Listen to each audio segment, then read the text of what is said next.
The first time I saw the white SUV nosed into my driveway like it belonged there, I thought it had to be some kind of mistake. Maybe a lost delivery driver, maybe a guest who didn't know the difference between my property line and the curb.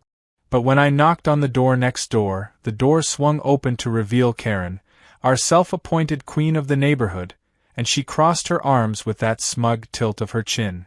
"Oh, that's community parking now," she said, as though declaring my private concrete slab a public utility was the same as labeling recycling bins.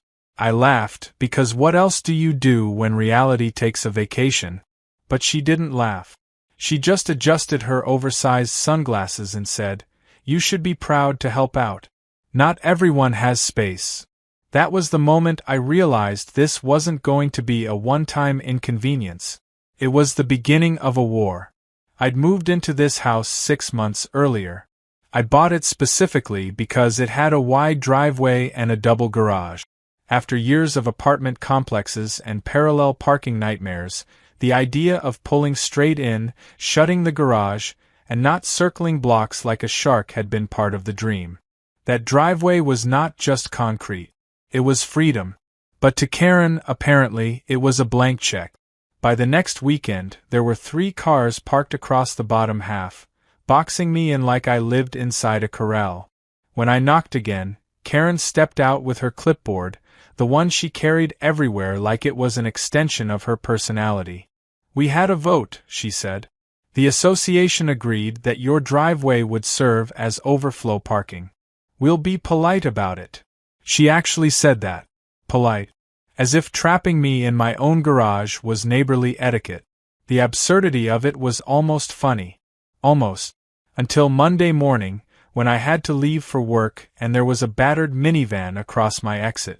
I called the number Karen had scrawled on a paper she taped to my mailbox, a so-called overflow list. A groggy stranger picked up, said, "Hold on, I'll tell my cousin," and hung up. 20 minutes later, the van moved. I was late to work. That was when I stopped laughing. The HOA bylaws didn't say anything about commandeering private driveways. I flipped through the packet they shoved at me when I closed on the house, looking for some obscure clause Karen might weaponize. Nothing. Driveways were personal property. Period. So I confronted her in the street. "You don't have the authority," I told her. "That's trespassing." She gave me that smile that wasn't really a smile, more like a threat dressed up for church. "We do what's best for the community," she said. "If you can't be part of the solution, maybe you're not a good fit here." That word, fit, hung in the air like smoke. It wasn't about rules. It was about control. The first escalation came the following Friday. I returned from work to find a neatly printed flyer taped to every mailbox. Community parking policy, effective immediately. It wasn't signed by the board, but it was written in Karen's unmistakable passive-aggressive style. The bullet points said homeowners with extra space should contribute to neighborhood harmony by allowing overflow parking. My address was listed as the designated spot for Zone C. I tore the flyer down, crumpled it, and tossed it in the trash. 2 hours later, Karen was at my door. "You can't remove official HOA notices," she said, tapping her clipboard like it was a gavel. I asked her what law school she thought she'd graduated from. She called me hostile. That night, I parked my truck sideways across the mouth of my driveway, blocking any cars from entering. The next morning, someone had left a note on my windshield that read, "Selfish. The HOA will fine you." No signature. Just entitlement in black ink. The irony was delicious. They were the ones trespassing, yet I was the selfish one. That's when I realized this wasn't about one car or two. This was about Karen staking territory. She couldn't stand that my driveway represented independence, something she couldn't dictate. So I started documenting. Every car, every license plate, every time I was blocked in. Pictures, timestamps, the whole package. When Karen accused me at the next HOA meeting of undermining community spirit, I pulled up the slideshow on my phone. People shuffled in their seat. A couple neighbors even coughed awkwardly. But Karen pushed harder. "These photos are harassment," she snapped. "We need to address his behavior." She turned the narrative like only a practiced manipulator can. Suddenly, I was on trial for defending my own property. The turning point came one evening when I returned from the grocery store with a trunk full of food and found a sleek black sedan parked diagonally across my driveway. No note, no number, nothing. I honked, I knocked on doors, I waited. Nothing. Groceries sat in the trunk, milk sweating in the heat, ice cream melting into soup. After 45 minutes, I unloaded everything by hand from the street, carrying bags across the grass in the dark. When the driver finally strolled up, Karen's nephew, apparently, he smirked and said, "Relax, it's just a driveway." That was when something inside me clicked. This wasn't inconvenience anymore. This was humiliation. And I don't take kindly to being humiliated on my own property. I researched legal options. Trespassing complaints, tow policies. Most towing companies wouldn't touch it without police involvement, and the police shrugged, saying it was a civil HOA matter. Translation: they didn't want to deal with it. I could go to small claims court, but that would drag for months. I needed something immediate, something that would make the point unmistakably clear. That's when I stumbled across driveway deterrent. Low-profile tire spikes, the kind used in private lots to keep people from backing out without paying. Discreet, effective, completely legal on private property if marked. The idea lodged itself in my brain like a seed. I pictured the look on Karen's face when her entourage of freeloaders realized my driveway wasn't free parking, it was a trap. I pictured the hiss of air escaping tires, the sudden silence as engines died on flat rubber. It was almost poetic. But before I could act, I had to be certain. I double-checked ordinances. Nothing prohibited protective measures on private property, so long as they were visible. So I ordered them. Heavy steel, retractable, designed to fold flat when I wanted to drive in and pop up when I didn't. The shipping confirmation felt like a battle drum. While I waited for delivery, the situation escalated again. Karen started scheduling community events on my block. One Saturday morning, I woke to find balloons tied to lampposts and a dozen cars jammed into my driveway, spilling onto the grass. Kids darted between bumpers. Parents lounged in folding chairs like they were tailgating. Karen strutted up with her clipboard and said, "Oh good, you're here. We're using your space for Family Day." I asked her if she was insane. She said, "Don't be so dramatic. It's just one day." One day that ended with crushed flower beds, oil stains on the concrete, and a dent in my garage door. When I demanded compensation, she smirked. "Accidents happen. Maybe you shouldn't have fragile plants." That night, I stood in my garage staring at the dent until my jaw hurt from clenching. The morning after the spikes arrived, I woke up earlier than usual. It wasn't nerves exactly, more like the kind of anticipation you feel before the first move in a chess game you've been planning for weeks. The package sat in the corner of my garage, unassuming but heavy with promise. I brewed a pot of coffee, pulled on work gloves, and dragged the crates into the daylight. The sun was already cutting across the street, catching on Karen's blinds as she peeked through them like she always did. I didn't wave. She didn't either. We both knew something was shifting. Installing the spikes wasn't as simple as rolling out a welcome mat. I had to measure, drill, and anchor them into the concrete in a way that was both secure and retractable. Sweat ran down my neck as I worked, the whine of the drill echoing off the cul-de-sac. A couple neighbors slowed their morning walks to watch, curiosity written on their faces, but none asked questions. They had their own history with Karen.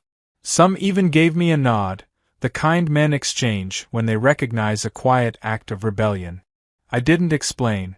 The less anyone knew, the better. By noon, the system was in place. Low-profile steel teeth ran in a neat line across the mouth of my driveway. With a simple lever hidden near my garage wall, I could flatten them for my car or raise them for unwanted guests. I stenciled bright yellow triangles on the concrete as warning signs, legally required visibility, though subtle enough that a distracted parker might overlook them. I stood back, hands on hips, and admired the way sunlight gleamed off the steel. It didn't scream aggression. It whispered consequences. That evening, as if summoned by fate, a silver sedan crept toward my driveway. I stood by the garage, arms folded, and watched it roll forward. The driver paused when the front wheels hovered inches above the spike. He leaned out the window, frowned at the warning triangles, and cursed under his breath before throwing the car into reverse. He parked 2 houses down instead. That moment, that hesitation, that retreat, was the first victory I'd had in months. It was intoxicating. Of course, Karen wasn't going to let it slide. The next day, she cornered me by the mailbox. Clipboard in hand, hair puffed into a halo of hairspray, she jabbed her pen toward the driveway. "What is that contraption?" she demanded. I told her plainly it was a protective measure. "For safety," I said, deliberately vague. She sniffed, flipping through her papers as if the answer might be hidden in fine print. "This is a violation of community aesthetics," she declared. I asked her to show me the bylaw about aesthetics of driveways. She stammered. There wasn't one. I walked away before she could spin the loss into another lecture. Days passed. The spikes worked exactly as intended. Cars slowed, saw them, and drove off. No more being boxed in, no more groceries hauled across the grass, no more smug nephews smirking at my inconvenience. It felt almost too easy. Which is why I wasn't surprised when the retaliation came. Karen was not the type to retreat gracefully. She had to reassert her dominance, even if it meant bending reality to her will. The first move came at an HOA meeting. I walked into the community center to find a new flyer taped to the podium. Agenda Item 4, Hazardous Installations on Residential Property. Karen stood at the front, already in full swing, painting me as some kind of lunatic arming my driveway with medieval weapons. "It's dangerous for children," she insisted, her voice dripping with staged concern. "It creates liability for the entire association." A few heads nodded, but most people looked skeptical. They'd all seen the circus in my driveway for weeks. They knew who the real menace was. When the vote was called, the motion to force me to remove the spikes failed. Barely. 6 against, 5 for. Karen's face twisted as the count was announced, her smile cracking like thin glass. She muttered something about appealing to higher authority, but the room had already moved on. I knew then she wasn't finished. She never was. Sure enough, 2 mornings later, I found a city code enforcement officer standing in my driveway, clipboard in hand. He was polite, professional, but clearly sent on a mission. "We've had a complaint about a hazardous obstruction," he said. I explained the spikes were retractable, clearly marked, and on private property. He inspected, scribbled notes, and after 20 minutes, told me there was no violation. "You're fine," he said. "But I'd expect more complaints." I shook his hand and thanked him, but inside I felt the tightening coil of Karen's persistence. That evening, Karen cornered me again. "You think you're clever," she said, her voice low enough that only I could hear. "But you're dividing the neighborhood. People don't like troublemakers." I asked her if they liked blocked driveways and unpaid damages. She smiled, the kind of smile predators wear when they smell blood. "We'll see how long you last here," she said, and walked off. It wasn't an empty threat. Over the next week, small acts of sabotage started piling up. My trash cans were knocked over repeatedly. A neighbor mentioned that Karen had been whispering that I was unstable and paranoid. One afternoon, I came home to find eggs splattered on my garage door. None of it proved anything, but the message was clear. Karen wanted me gone. Instead of breaking, I doubled down. I installed a security camera above the garage, angled to capture the driveway and street. The red recording light blinked like an unblinking eye. I wanted her to know I was watching now. The next day, the egging stopped. The trash cans stayed upright. The whispers continued, but whispers don't dent metal or block cars. Spikes and cameras, That was my language now. Still, she kept pushing. The real escalation came during a Saturday afternoon when I returned home to find not just one car, but 3, lined across my driveway. Somehow, in broad daylight, someone had folded the spikes flat. My lever was intact, but the mechanism had been tampered with.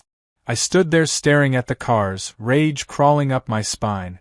Karen appeared moments later, pretending to water her plants. "Oh dear," she called out, fake sympathy dripping from her tone. "Looks like your little toys aren't working." That was when I realized she must have gotten someone to break into my garage. The lever wasn't outside, it was locked inside, next to my tools. The violation was staggering. It wasn't just about parking anymore. It was about trespassing inside my home. I dialed the police. When the officer arrived, Karen played innocent, wide-eyed, insisting she had no idea how the cars ended up there. The officer shrugged again, repeating the same useless line about civil matters. I felt like I was shouting into a void. But then the officer noticed the security camera.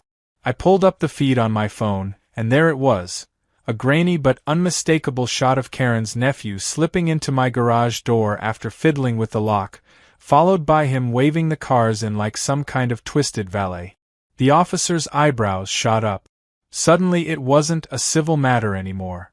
Suddenly it was breaking and entering. I didn't have to wait long to find out what Karen's idea of revenge looked like. It started with letters.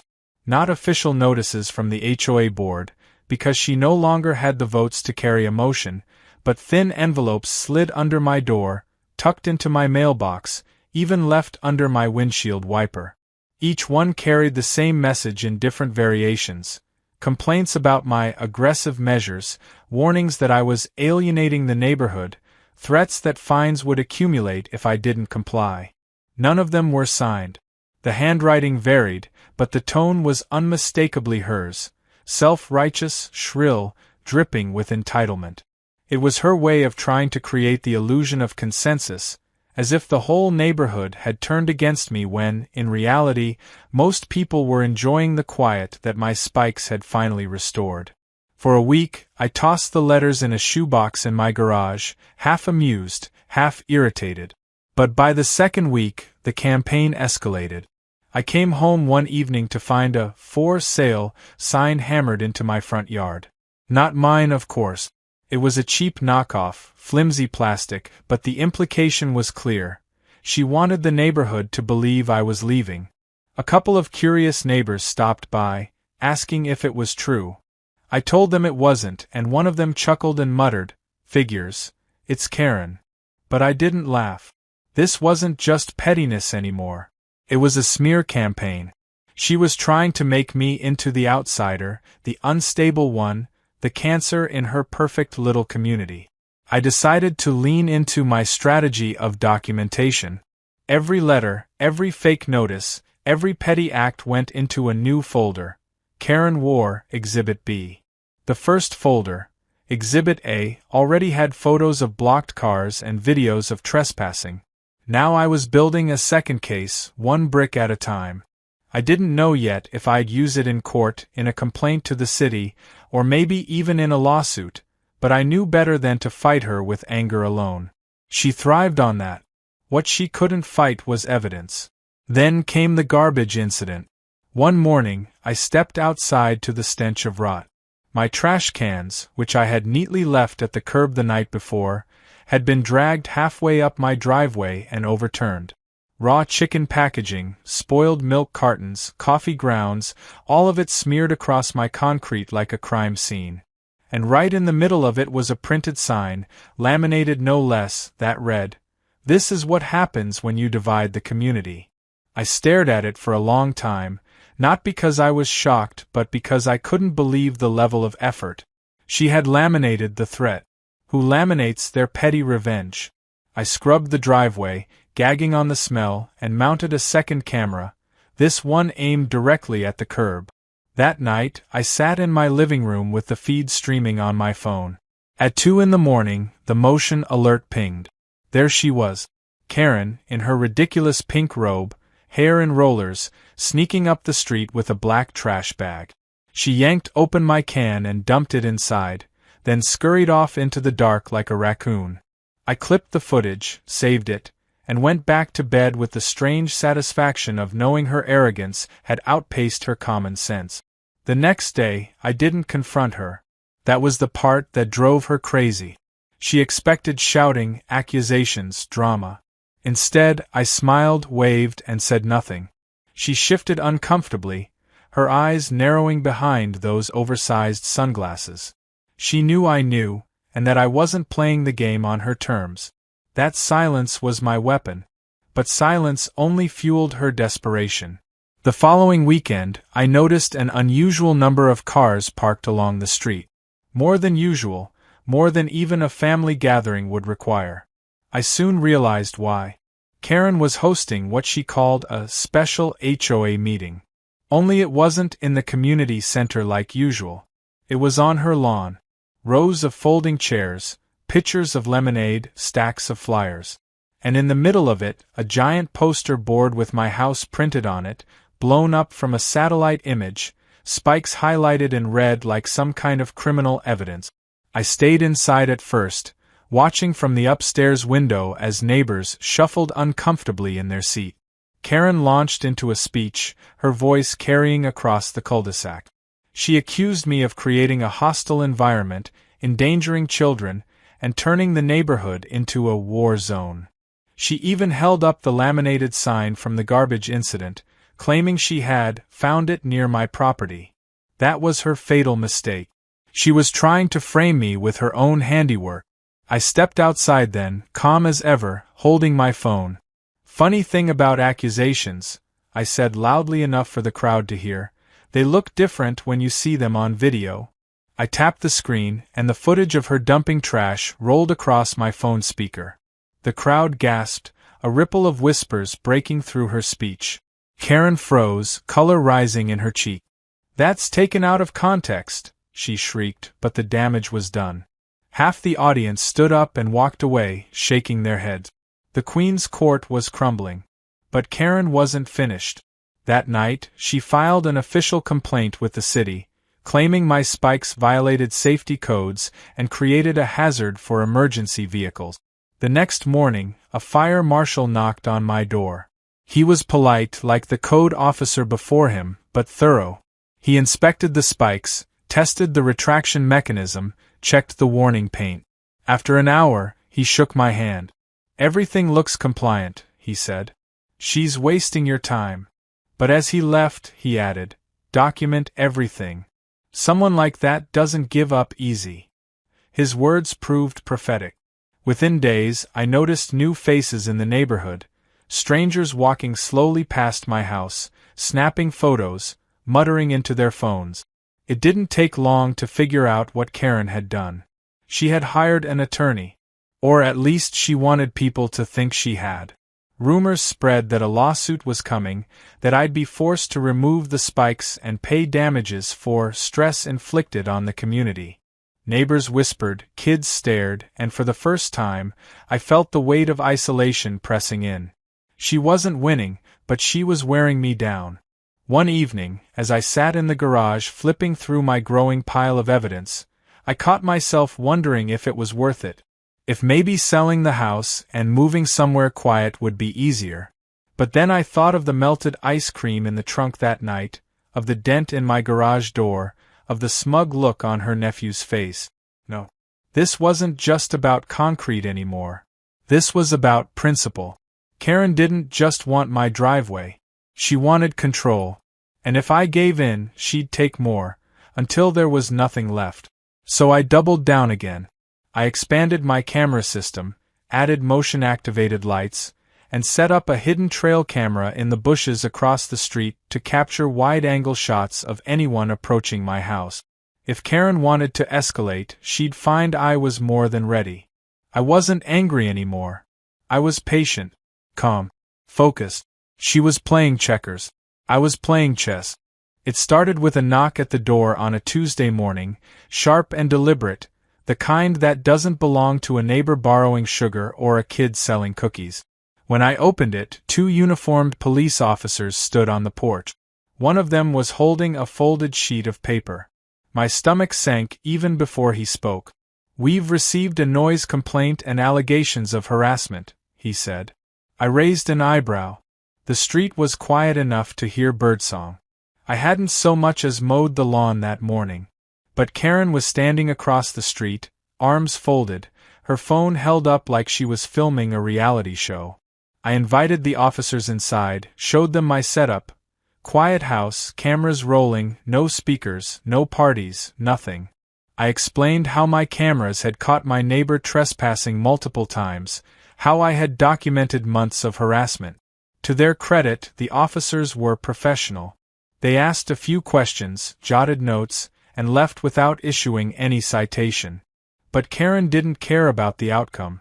She cared about the spectacle. She wanted the whole street to see the police at my door, to feed the narrative that I was a problem neighbor. For her, perception was power. That night, I scrolled through the footage again and again. I didn't feel angry anymore. I felt strategic. Every stunt she pulled was more evidence in my growing arsenal. I emailed the footage to a cloud account, backed it up on a hard drive, even printed stills. If she wanted a war of attrition, I was building a fortress. But even fortresses can be tested.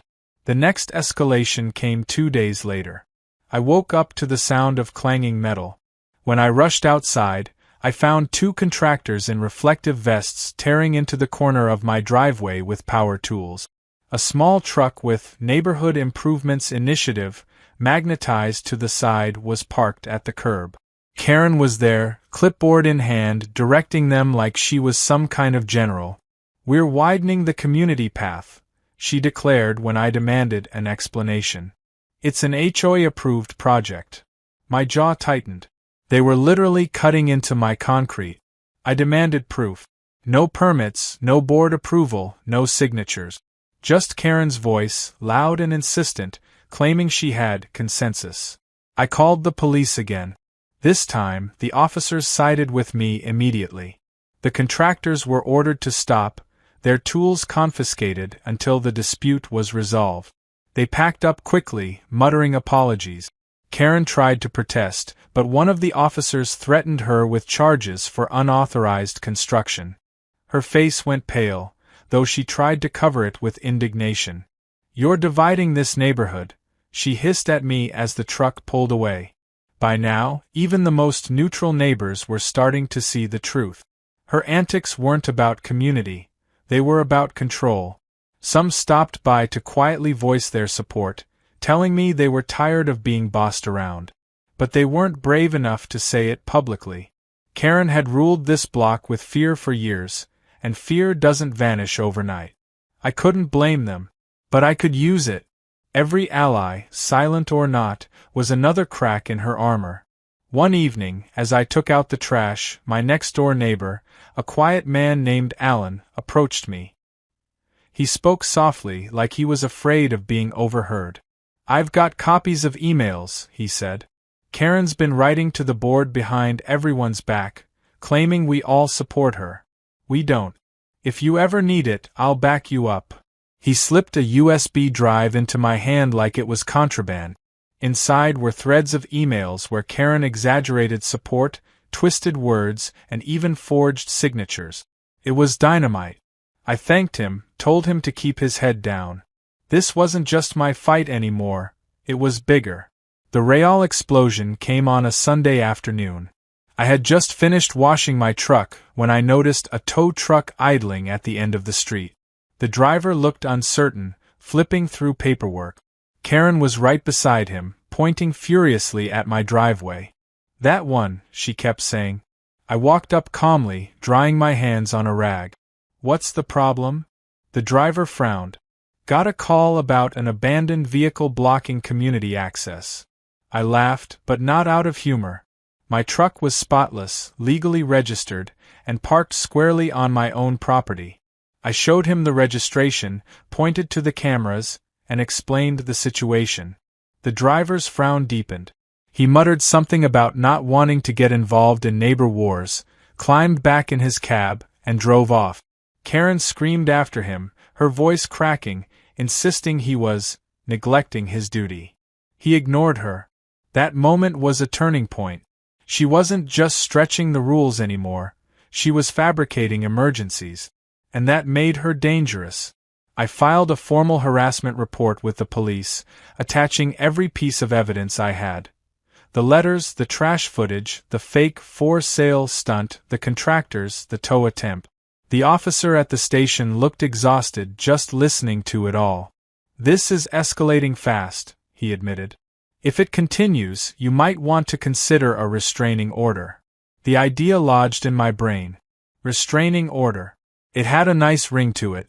But I knew Karen wouldn't stop just because of paperwork. She needed to be humiliated in a way that even her ego couldn't spin.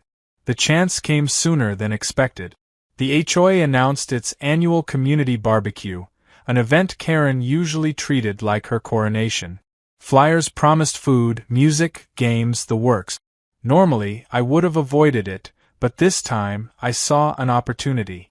I brought copies of Alan's emails, neatly printed and stapled, along with stills from my security footage. When Karen took the stage with her usual pomp, I waited. She launched into her speech about unity, about pride, about watching out for each other. The hypocrisy was thick enough to choke on. When she paused for applause, I stepped forward. Calm, deliberate, holding my folder. "Funny thing about unity," I said. "It doesn't look like trash dumped on driveways or forged signatures." I handed the stack of emails to the HOA president, who had been growing increasingly weary of Karen's power plays. He flipped through them, his expression darkening. Then I pulled out the photo stills. Karen in her robe with the trash, Karen directing contractors on my driveway, Karen beside the tow truck. Murmurs rippled through the crowd. Phones came out, snapping photos of the evidence. Karen tried to laugh it off, her voice brittle. "He's obsessed. He's stalking me." But the tide had turned. Neighbors who had once sat quietly were now whispering loudly, some even booing.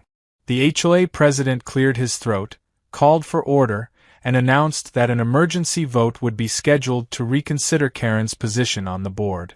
Her face twisted in shock, the clipboard slipping from her hand. She sputtered protests, but they fell flat. The Queen was wobbling on her throne. That night, she pounded on my door, shrieking that I had ruined her reputation, that I would pay for this. I didn't answer. I just let the camera record, the red light blinking steadily. Her words were wild, frantic, unhinged. When she finally stormed off, the silence she left behind felt heavier than the shouting. The nails were the last straw. Finding them scattered across the concrete felt less like a prank and more like a declaration. Somebody wanted my tires to blow, my family to be stranded, maybe worse. I swept them up with shaking fingers and set the bucket in the garage, then replayed the footage again until the grainy pixels felt like fingerprints, footsteps, a shadow, the quick flash of a hoodie. Whoever had done it knew how to move in the dark. Whoever had done it wanted me scared. I wasn't. Scared never fixed anything. It only sharpens the plan. I printed the nails stills, enlarged them to poster size, and taped them across the garage wall like evidence in a detective's office. My living room looked less like a home and more like a war room. Maps of camera angles, timelines, lists of witnesses. Friends I trusted came by, discreet and steady, offering help with small, practical things. "Keep the receipts, don't engage publicly, let me drop off dinner." Alan brought over a cooler of beers and a list of quiet neighbors who were willing to back up anything I said if it came to court. Every small kindness felt like armor. It was time to make this official. I scheduled a meeting with the detective who'd been sympathetic at the station, the one who said this was escalating, who had told me to document everything. He arrived at my kitchen table with a battered notebook and coffee in a paper cup, and we went through the chronology, from the first SUV to the nails to the forged emails. He listened without interrupting, then nodded. "This looks criminal," he said, and the word landed in the room heavy and solemn. "We'll open a case. For the first time, it felt like the instruments of the law might actually move. But law moves slowly, and Karen moved fast. That night, someone slashed the sidewall of my truck. It wasn't a shallow scratch. The tire had been cut deep, a neat, professional slice that made the rubber fold like paper. I found it at dawn, the tire deflated into a sad black donut. My hands went cold.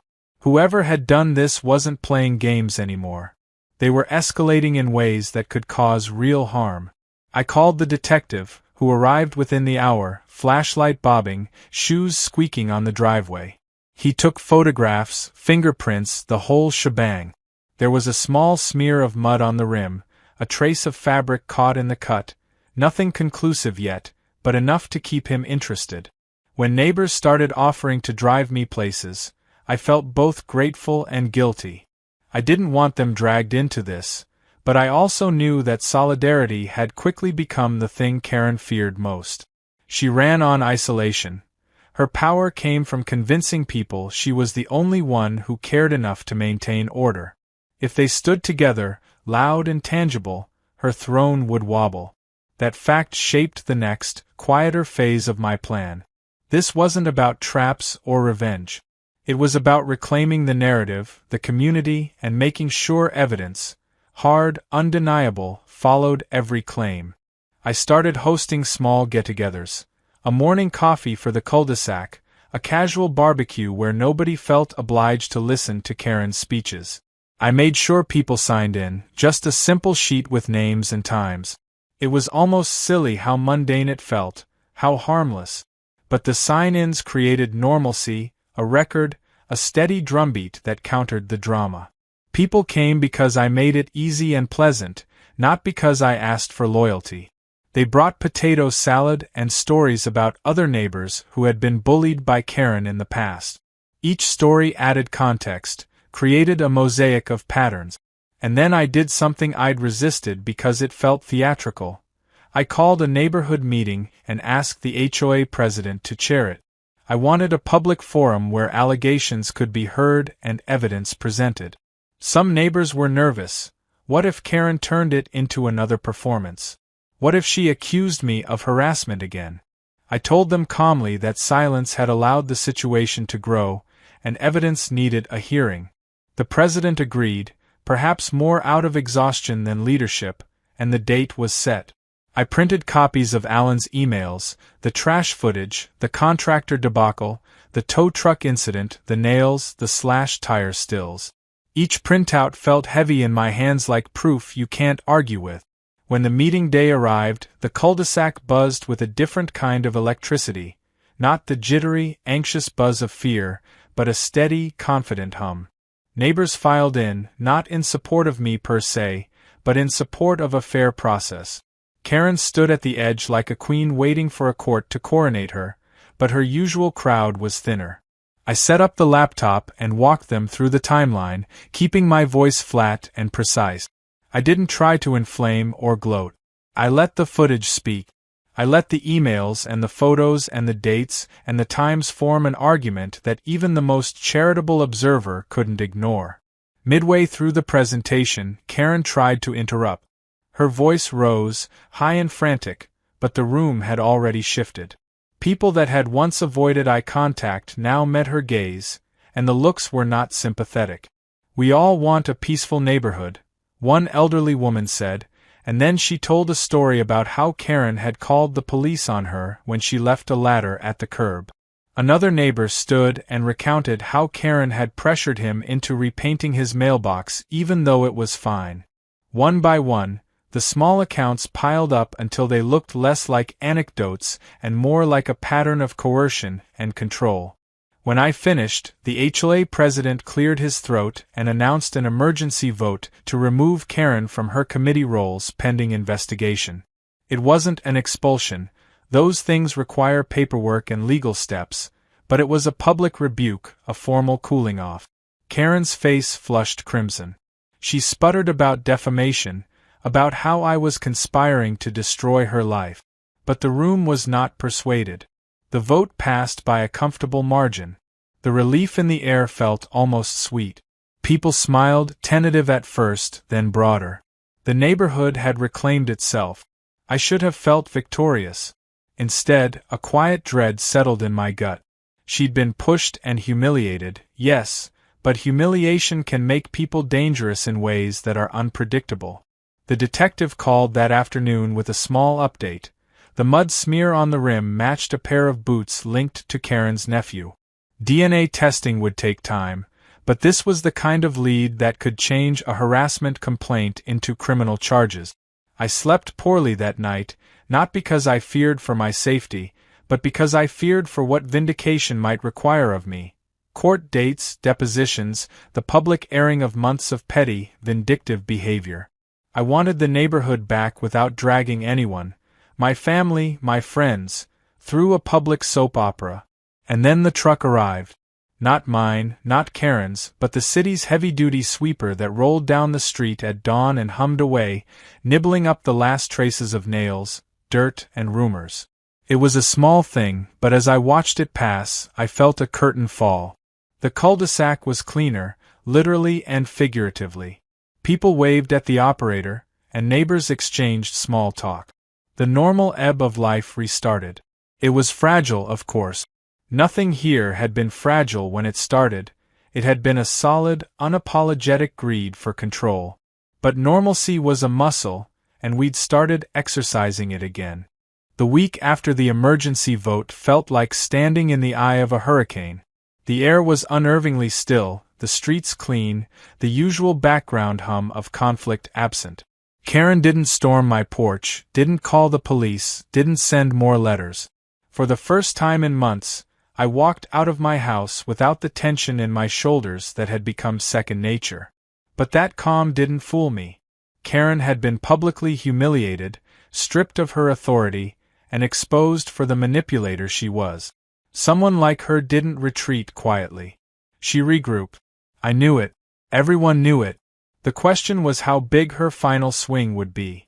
The answer came the following Saturday in the form of an envelope with no return address, slid neatly under my door. Inside was a single page typed in bold font. Notice of pending civil action. No attorney's letterhead, no docket number, no court stamp.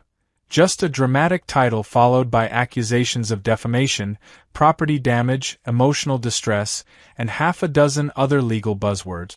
I almost laughed, except the part of me that had been living under siege for months whispered that this was the opening move in something uglier. Karen wanted to escalate from neighborhood drama into a courtroom drama. I took the notice straight to the detective handling my case. He read it, raised an eyebrow, and set it down. "This isn't real," he said. "At best, it's intimidation. At worst, it's fraud. But intimidation can be effective if your audience is tired, and I was exhausted. Still, I filed it into Exhibit C, my growing stack of documented nonsense. Karen's greatest weakness was her inability to resist putting everything in writing. 2 days later, the real escalation arrived. A city code inspector knocked on my door, clipboard in hand, explaining that multiple complaints had been filed alleging my property was unsafe. The spikes, the cameras, the lights, all of it supposedly creating a hazard for emergency responders and violating municipal ordinances. He walked the property line carefully, measuring, taking photos, jotting note. I stayed calm, answered questions, and provided every permit, every receipt, every compliance document I had kept meticulously organized for this very moment. After nearly an hour, he looked up from his clipboard and said, "You're fine. Everything is compliant." He paused, then added, "But whoever's filing these reports isn't going to stop. Be prepared." That night, I sat in the garage staring at my wall of evidence. It looked less like a homeowner defending a driveway and more like a federal investigation into organized crime. And in a way it was. Karen's empire wasn't guns or drugs. It was control. Her tools weren't weapons. They were lies, intimidation, and bureaucracy. But like any empire built on fear, once cracks appeared, it started to collapse. Neighbors who used to stay silent were speaking up now, emboldened by her fall from grace. I received texts from people I barely knew thanking me for standing my ground. They had stories, too, years of small humiliations and petty fines she had levied for things that didn't even exist in the bylaws. For the first time, Karen wasn't the voice of the neighborhood.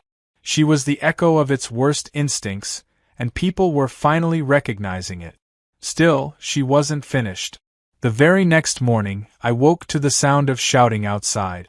Karen was in the middle of the cul-de-sac, hair wild, clipboard gone, clutching a megaphone like a town crier. "This man is dangerous," she screamed, pointing at my house. "He's turned our neighborhood into a prison. He spies on us, threatens us, intimidates us." Her voice cracked as she ranted, spittle flying, accusations tumbling over each other. A few neighbors filmed from their porches, their faces a mix of amusement and pity. I stepped outside, not to engage, but to hold up my phone where the red, recording light was clear. The moment Karen saw it, her voice faltered. She dropped the megaphone and stormed back into her house. By evening, the video was circulating on the neighborhood Facebook group. Comments piled up. Some mocked her, some expressed concern for her mental state, but the overwhelming majority sided with reality. Karen had lost it. The Queen had become the jester, her throne replaced with a stage she couldn't control. For the first time, I didn't feel like I was fighting her alone. The community had stopped watching from behind curtains and started pulling them open. But the most surprising twist came from inside her own house. 2 nights later, there was a knock at my door. When I opened it, a young man stood there. Karen's nephew, the same smug kid who once smirked at me after blocking my driveway. Only now, the smirk was gone. He looked nervous, shifting from foot to foot.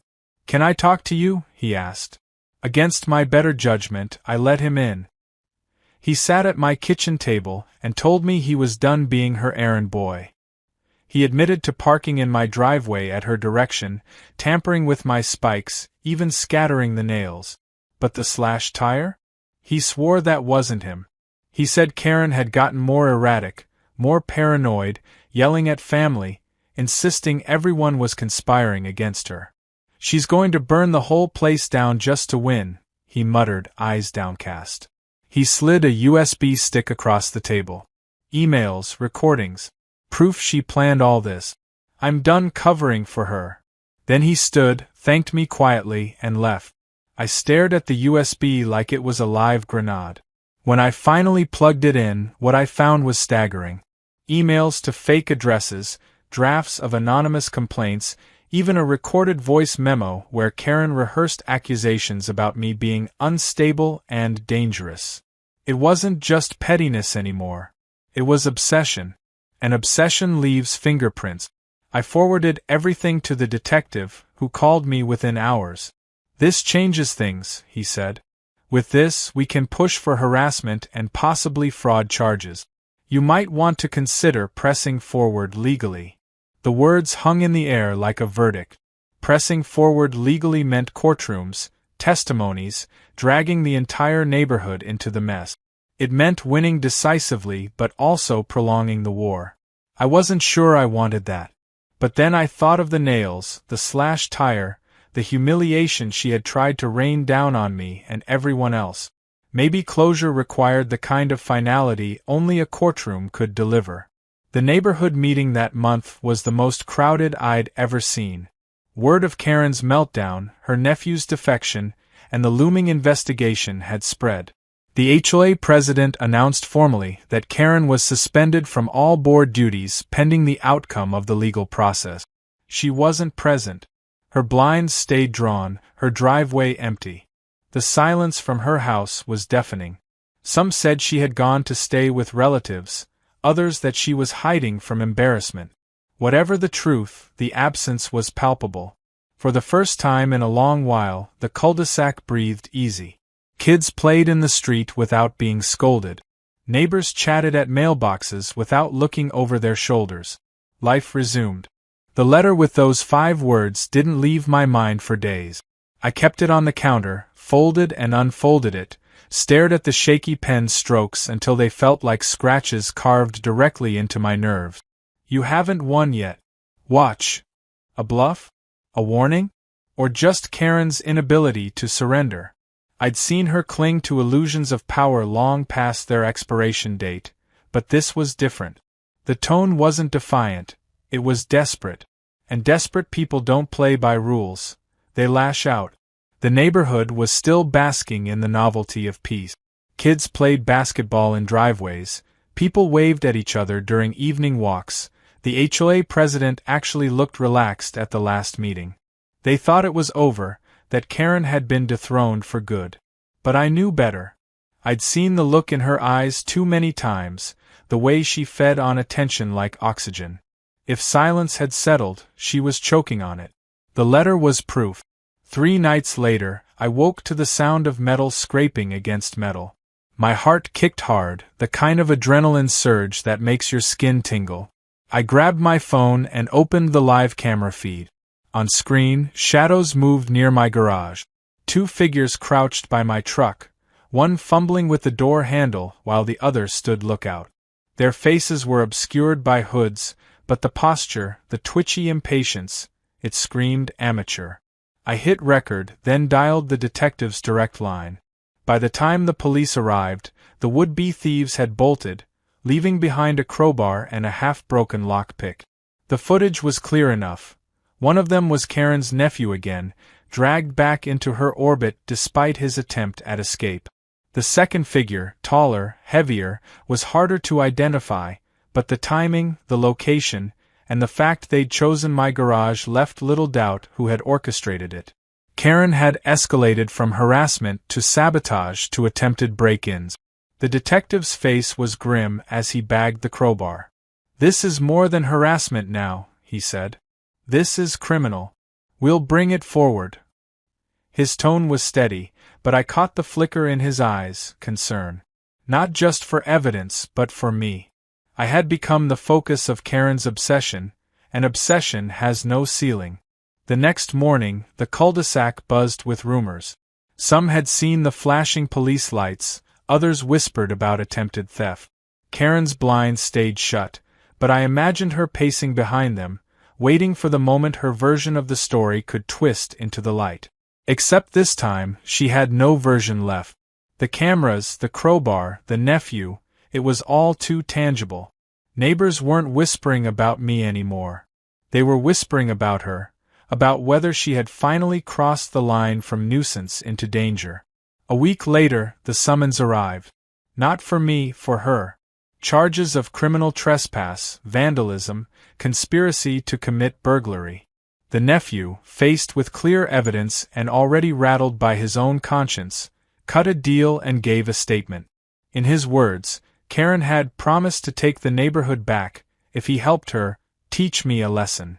The courtroom was no longer hypothetical. It was happening. Walking into that courthouse months later felt surreal. The sterile walls, the echo of footsteps, the murmur of voices, it was so far removed from the cul-de-sac battles that had started all of this. Yet every detail of my driveway war was laid out in binders, folders, exhibits labeled *F, photographs of trash piles, copies of laminated signs, video stills of her sneaking with garbage bags, printouts of her forged emails. My garage wall had become a courtroom arsenal. Karen sat at the defense table, smaller than I'd ever seen her. The clipboard was gone, replaced with trembling hands. She still tried to mask it with arrogance, whispering to her lawyer, rolling her eyes during testimony. But the effect was hollow. The jury didn't see a queen.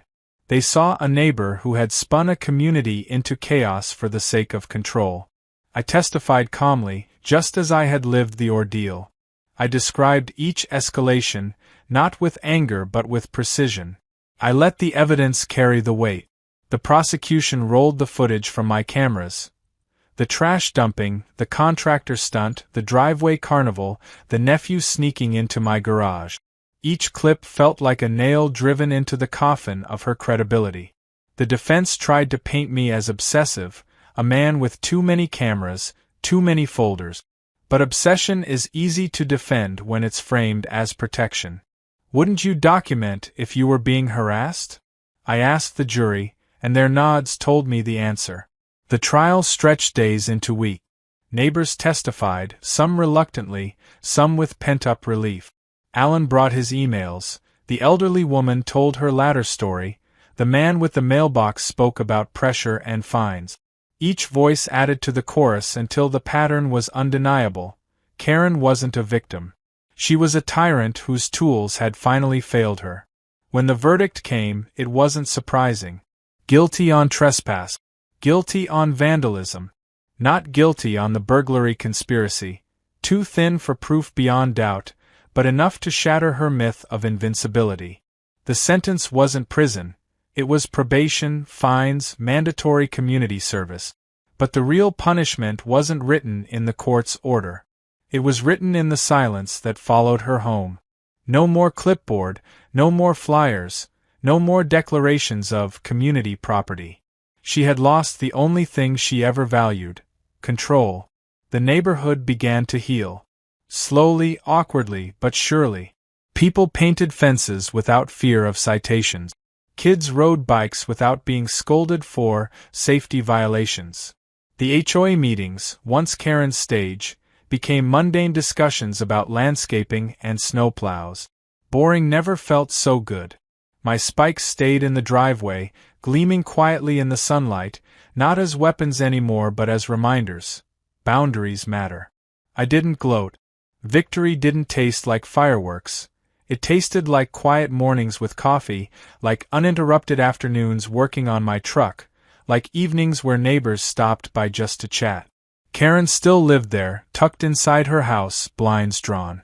She walked the street sometimes, eyes down, no clipboard in sight. The air shifted around her. No one feared her anymore. No one listened. She was just another neighbor, stripped of her crown. One evening, months after the trial, I found myself sweeping leaves off the driveway. A kid on a bike slowed, pointed at the spikes, and asked, "What are those for?" I smiled. "They're just to remind people where the line is." The kid nodded, satisfied, and pedaled off. I stood there a long time, broom in hand, staring at the steel teeth glinting in the last rays of the sun. They weren't about punishing anymore. They were about protecting. Looking back, it's almost funny how it all began, with a car parked where it didn't belong, with a neighbor who thought entitlement was law. She declared my driveway community parking, and in her arrogance, she started a war she couldn't win. What she didn't understand was that some people fight with anger, others with fists, but the most dangerous kind fight with patience, with evidence, with strategy. I never had to scream. I never had to stoop to her level. I just had to draw the line and hold it.